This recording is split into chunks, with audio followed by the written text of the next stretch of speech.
ثم جعلناك على شريعة من الأمر فاتبعها ولا تتبع أهواء الذين لا يعلمون.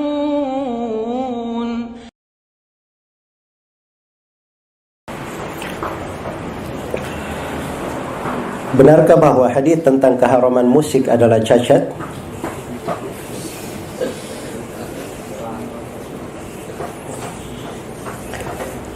Hadis yang menjelaskan haramnya musik itu bukan cuma 1-2 hadis saja.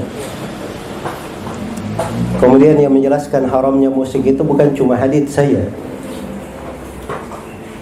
Ada ayat Al-Quran.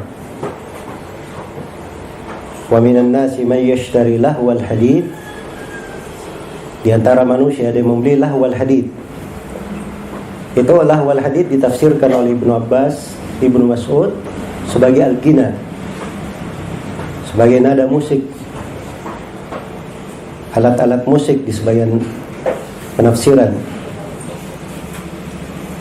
Dan ditafsirkan oleh ahli tafsir semakna dengan itu.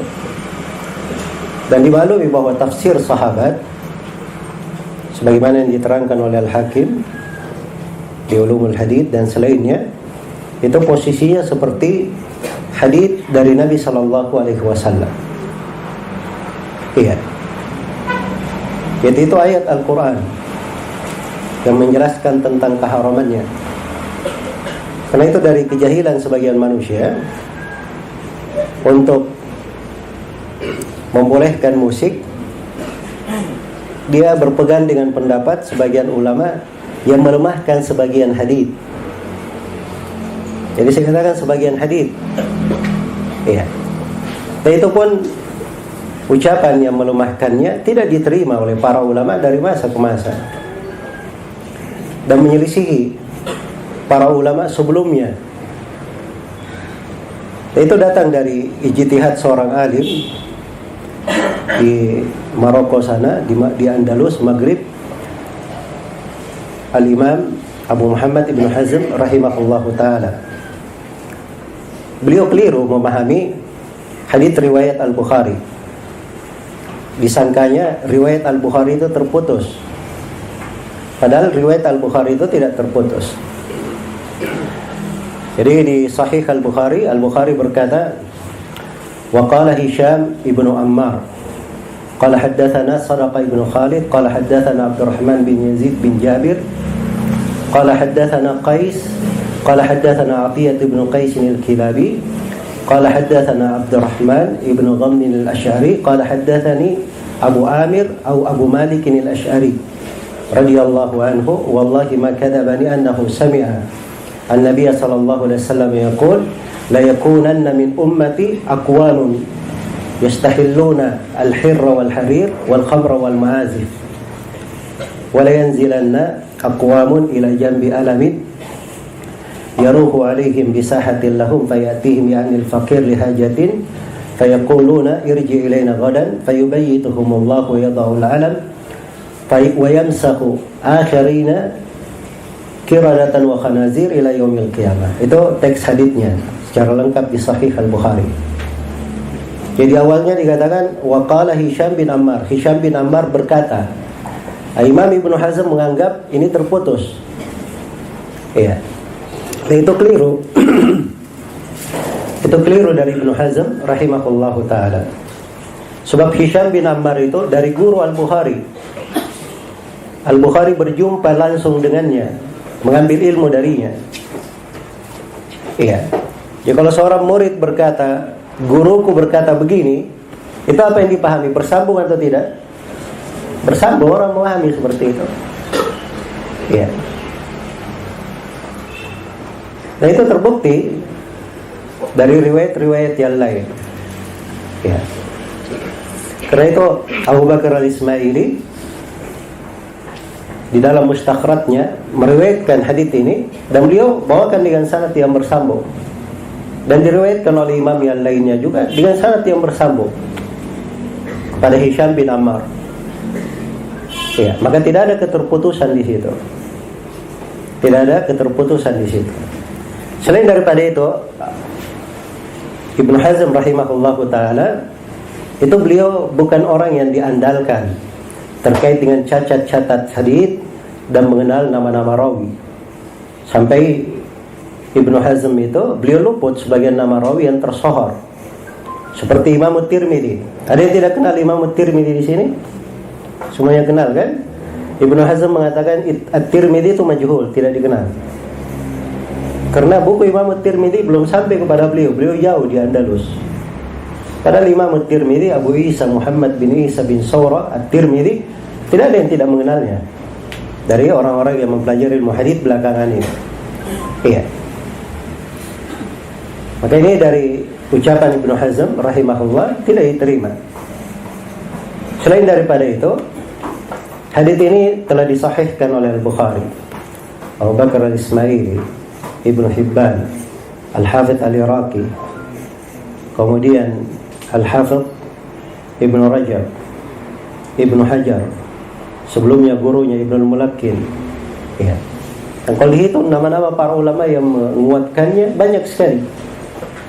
Ya. Karena itu orang yang menolak hadits ini dengan mengambil satu ucapan Ibnu Hazm dan meninggalkan belasan ulama yang menguatkannya, yang mensahihkannya dari imam ahli hadits yang memang ahlinya dan bidangnya di situ. Ini hal yang tidak masuk akal. Dia tinggalkan ucapan para ulama ahli hadits, kemudian diambil ucapan satu orang dari alim yang keliru di dalam hal tersebut. Iya. Itu bukan cara berpikir yang bagus. Dan ini diikuti oleh sebagian orang-orang belakangan seperti Yusuf Al-Qardawi. Ya, dan Yusuf Al-Qardawi ini dia bisa saja hadits-hadits apa saja kalau dia tidak cocok dia bisa lemahkan. Yusuf Al-Qardawi. Ya. Masyaallah, dari perkara-perkara besar saja di tengah kaum muslimin, dari membolehkan pemberontakan, kudeta, itu semuanya madhabnya Yusuf Al-Qardawi. Ya. Di pemilu Israel itu ketika Perdana Menteri Israel Benyamin siapa itu? Ya. Menang 99,99%. Al-Qardawi berkhutbah. Saya dengar dari suaranya di khutbah. Dia berkata apa? Ini katanya 99% ini tidak ada seorang pun yang mencapai hal yang seperti ini.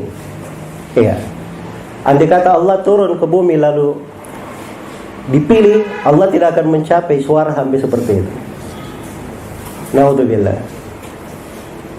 Maka kami memberikan tahiyat, ucapan selamat kepada Israel akan kemenangan. Itu Yusuf Al-Qardawi di khutbah. Kalau mau itu Yusuf Al-Qardawi akan dapat nanti yang begitu-begituan. Tapi seorang kalau dia cinta kepada kebenaran, ingin kebaikan, ya, hadits-hadits yang menjelaskan tentang haramnya musik itu adalah hal yang dimaklumi. Selain daripada itu, dinukil kesepakatan Imam 4. Semuanya sepakat tentang haramnya musik, alat-alat musik. Iya. Dan sebagian ulama menukil kesepakatan ulama keseluruhan, seperti Abu Bakar Al-Jurri dan selainnya. Karena memang tidak ada yang menyelisih kecuali orang belakangan saja. Kecuali orang-orang belakangan. Karena itu ini dari masalah bukan dikatakan, oh ini ada dua pendapat, boleh ikut ini, boleh ikut itu. Tidak. Ini masalah dalilnya jelas. Iya, apalagi melemahkan hadits di Sahih Bukhari itu bukan sembarangan. Sahih Bukhari ini rujukan umat Islam. Iya. Yang menghafal dan mempelajari Sahih Al-Bukhari itu seluruh ulama ahli hadits yang datang setelahnya mengetahui Sahih Al-Bukhari. Jadi kalau para imam hadits tidak ada yang berbicara tentang hadits Ammar, Hisham bin Ammar itu artinya hadits itu dianggap syah oleh seluruh ulama yang datang setelah Al-Bukhari. Karena tidak ada di buku-buku yang mengkritik Al-Bukhari. Ada buku-buku mengkritik Bukhari seperti buku Ad-Daraqutni, Abu Mas'ud Ad-Dimashqi, ya, Abu Ali Al-Jayyani dan sebagainya. Dan tidak ada seorang pun yang mengkritik hadits itu di kalangan para ulama ahli hadits tersebut. Maka semoga Allah Subhanahu wa taala memberikan hidayah kepada saudara-saudara kita kaum muslimin yang keliru di dalam jalan ini. Musik itu, naudzubillah, banyak sekali kerusakan-kerusakan di dalamnya. Dan seperti yang dikatakan oleh Imam Malik, tidak ada yang melakukan dari musik atau memperdengarkan alat-alat musik itu kecuali orang fasik di sisi kami di sini. Imam Malik rahimahullah. Dan sebagaimana yang dikatakan oleh Syafi'i bahwa musik itu akan menumbuhkan kemunafikan di dalam hati. Akan menumbuhkan kemunafikan di dalam hati.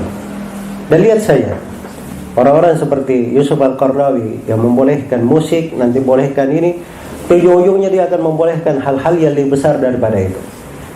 Iya. Hal-hal yang lebih jelas keharamannya di dalam agama. Semoga Allah Subhanahu wa taala memberikan taufik kepada semuanya. Wallahu taala a'lam.